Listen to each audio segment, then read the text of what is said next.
Hey everyone, this is Daniel from AngelDAO. I'm going to be walking through how to create a Grafana dashboard with data sourced from the Ethereum blockchain.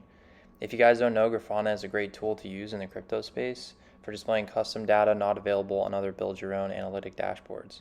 Also, Grafana saves you a lot of time by not having to manually code the charts using whatever data visualization libraries or packages. As you can see, this is an example of what you can build using Grafana. In this walkthrough, we will just be creating one of these panels, but the rest of the code will be available for you guys to see and work through if you want.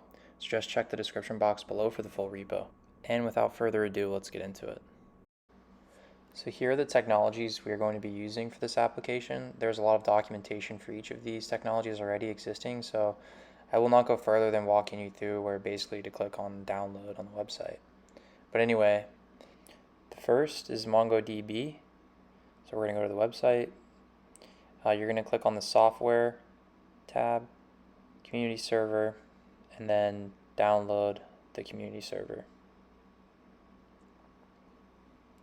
The next one we're going to look at is Node.js. It's pretty simple, just make sure to download the stable version. And then Express.js. Once you have Node and it is working, download Express using npm as is listed here. Otherwise you can use Yarn. Finally, we're going to be downloading Grafana and going to be doing the macOS version because that's what I used. If you have Homebrew, that's the option I went through.